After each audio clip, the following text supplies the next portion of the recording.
What is up, guys? Today we're going to be looking at late night PTCG 87 and 88 results. I will be unfortunately gone until UIC, so you guys might not get any content. But I wanted to show you guys the early stages of the Scarlet and Violet format, where you should be looking to basically look at some early results, early lists, how people are doing, where you can play some tournaments, and just get some experience before you head off to London if you're heading to EUIC. Now, that being said, EUIC will be the first tournament in the Scarlet Violet format. It is an international championship, which is one of the biggest tournaments of our circuit, one below the World Championships. And well, Play.Limitless TCG is hosting online tournaments pretty much every night for you guys to try out your decks, your crazy ideas, get whatever you need to do out of your system. And there's a couple hundred people to play in some of these late nights and some of these bigger events. So last night we had two late nights, 87 and 88, and I wanted to kind of talk about the results and some of the interesting decks that popped up that you guys might also be at home being like, wow, what is this deck? What did it do? And kind of go into those details. Now, before I do that, please like and subscribe. It helps out the channel a ton. But yeah, let's jump into it. We saw Lugia take first and second. A lot of people were saying Lugia is a dead deck, including myself. Maybe I'm wrong. Maybe Lugia is a little more powerful than I gave it credit for, and people need to respect it. In third and fourth, we saw Gardevoir Mewtwo V-Union, which is a very interesting card to see here. I guess we'll look at the list and go through that in a second. Then we saw Shadow Rider taking 5th and 6th, which is also another crazy deck that I didn't expect here. And then Mew and Lost Box are more traditional decks taking these places, with Rapid Strike and Talion Urshifu, one of the more popular decks coming out of the format, coming in at 10th. One of my more favorite decks, I'm not going to lie to you guys. And then tons of other decks, just the usual stuff. A Goo, still proving that Goo is alive. Gardevoir is doing decently, regularly. Miraidon is up here at 19th. Just your normal stock standard decks after that. So let's take a look at the Lugia list. Now, Lugia has lost a lot of its pieces, including Evolution Incense and Quick Ball, which I think makes it worse. And the Amazing Rare Attackers I thought were like the big reason for why it was even doing as well as it did. But with the addition of Mesagoza Stadium and capturing Aroma, you're basically flipping to play the game. And if you can get the flips in your way, then you get to play the game. I think Lugia can still pretty comfortably get to double Archeops in the discard pretty early with the help of the right Aromas. And I don't know if you find that Burnett pretty early, you can kind of start cooking. And you have all of these dark type attackers that help in the Mew matchup. The Stone Journer, which helps in against Arceus and stuff. And Tyranitar is just an overall very strong attacker. That's I guess the only thing in your deck that can actually one-shot stuff with single strike energy now. 4/4 Lugia, because I don't know, that feels like the hardest pieces to find, obviously. So you maximize that consistency. And then Radiant Serena as your Radiant Mon. I don't know if that's actually the correct one. I don't think anything's better, but yeah. Energy counts seems pretty reasonable across the board. I think Gift is very, very good.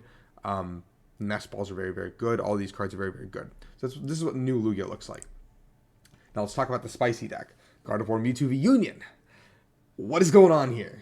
Basically, it looks like the deck is focused around getting to Mewtwo V-Union towards the end of the game after you've already used your Gardevoirs properly, discarding cards with Granja, going through your deck pretty quickly, using cards like Research and Peonia to find your pieces, Miriam and Clara to get back those pieces and keep the Gardevoir chain going. Zacian, 2 Zacians mean you have 2 chances at big attackers, especially paired with Sky Seal Stone to kind of do that. Keep in mind, Sky Seal Stone won't work on Mewtwo V-Union because it is not a basic nor is an evolution Pokemon. You have a bunch of 1-of supporters across the board again. No Worker, interestingly enough, which I think is a little bit weird, but I guess we're playing 3 stadiums over no Worker, which makes sense too, because Path can be a real big problem again for Gardevoir, because we don't want to use the abilities. Fog Crystal is pretty good here. It does not get, I believe, the Mewtwo pieces because it's not a basic Pokemon. I believe Fog Crystal only says basic, right? Yeah, so it doesn't get the Mewtwo V-Union pieces. So the only things that get the Mewtwo V-Union pieces are Ultra Balls, and, well, I mean, we're going to just naturally have them in our hand, and it becomes a free refinement card. So I guess that's the logic here. I kind of want to know how the Mewtwo V-Union closes out the games, because Dorapion is still a problem for a deck like this. But I'm interested. I'm interested in the idea. I'm interested in giving it a shot. I'm not going to discount it completely because it did do well at both late nights, and I'll show you guys in a second. Shadow Rider here is just accelerating a ton of energy onto the board, going with the Path Lock and doing a ton of damage, it looks like, using cards like this Hatterene, which has, if you guys didn't know, Teleportation Burst, which has 80, and switch it with one of your bench Pokemon. So you just go into this Hatterene, do 80, and bounce back into your Klefki's over and over again, is the idea, I think. It's strange that this was so powerful with such a simple idea. No extra cards like Articunos. None of that stuff to like power up your board.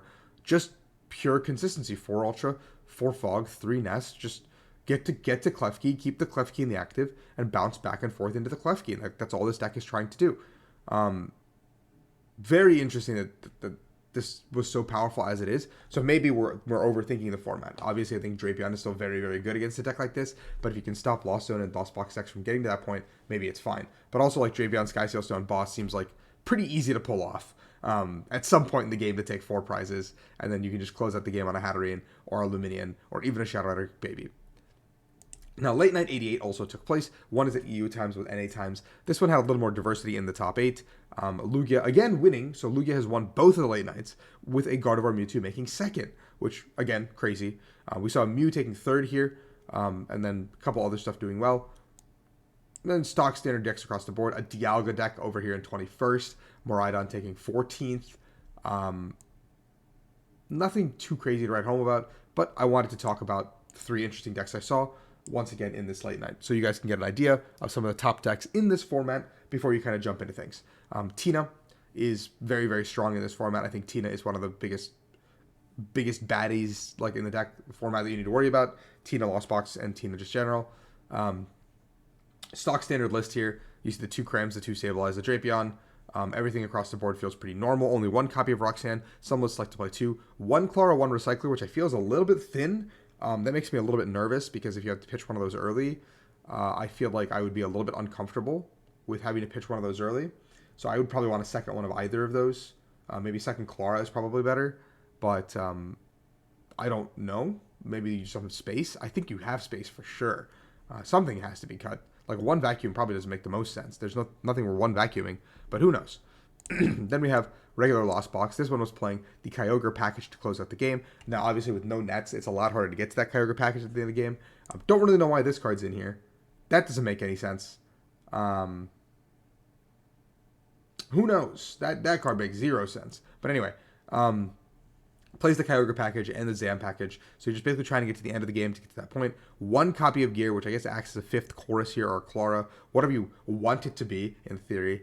But a lot of heavy energy attackers, just basically trying to move through our deck as quickly as possible. 4 copies of switching cards. I like it. Makes sense. And then Goodra. Goodra is not dead is the last thing I wanted to say. Goodra is apparently still alive there and kicking. Still no mana fee. Playing Defiance Bands to do a little bit of extra damage when you're behind. I don't really know why the Defiance Band damage actually makes sense. Maybe Cram to hit for 140. Makes a lot of sense. But besides that, everything else is like pretty stock standard normal. 3 Mirage Gate, again, pretty sussy. 2 Gear, I like the gears. They make sense. Melanie is very interesting. I guess Melanie plus Gate could be really, really good. I don't know. The Melanie's a little bit spicy. I didn't think about that. But yeah, that's the whole list. These are some of the top decks right now. Thank you guys for watching. I hope you guys are getting ready for the tournament yourselves. And I mean, I'll see you guys over at UIC. So thank you guys as always. Peace out.